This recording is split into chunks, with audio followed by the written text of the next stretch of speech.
Hello, hello, comment tu vas? J'espère que tu vas bien.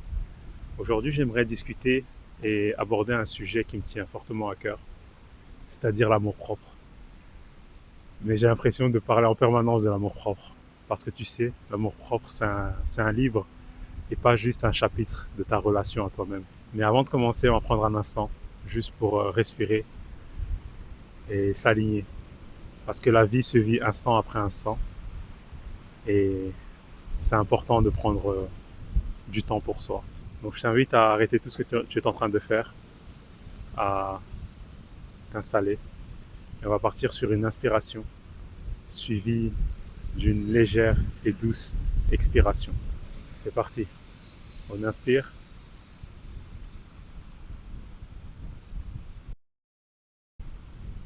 et on expire doucement.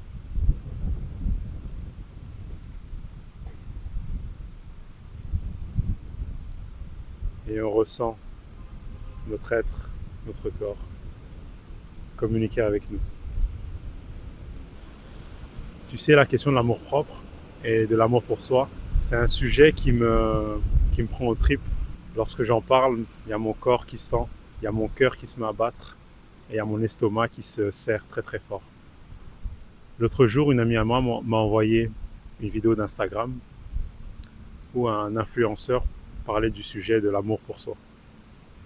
Il expliquait que lorsqu'on est avec quelqu'un, que ce soit un ami, que ce soit un membre de notre famille, que ce soit notre partenaire, et qu'on a l'impression de devoir être quelqu'un d'autre pour être aimé, peut-être que ce n'est pas une personne qui doit être dans notre vie.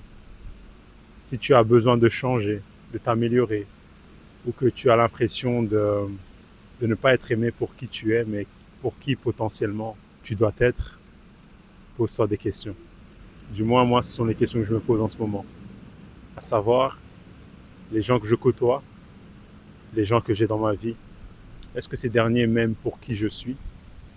Est-ce que quelque part, ils ont pris le temps de savoir qui j'étais, de voir mes forces, de voir mes faiblesses, et de les apprécier et de les prendre comme faisant entièrement partie de mon être? C'est une question que je pose à l'autre, mais c'est surtout une question que je pose à moi-même.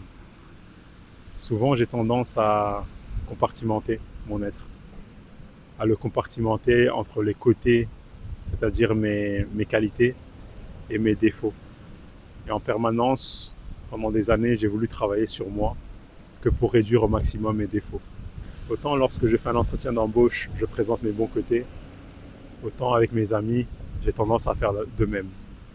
Je ne me permets pas d'être moi-même à 100%, car je me dis que si mes proches savaient qui j'étais au fin fond de mon être, avec mes qualités mais également mes défauts, peut-être qu'ils ne m'aimeraient pas.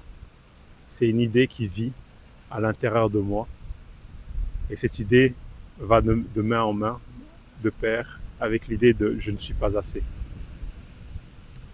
Comme s'il y avait toujours quelque chose à améliorer.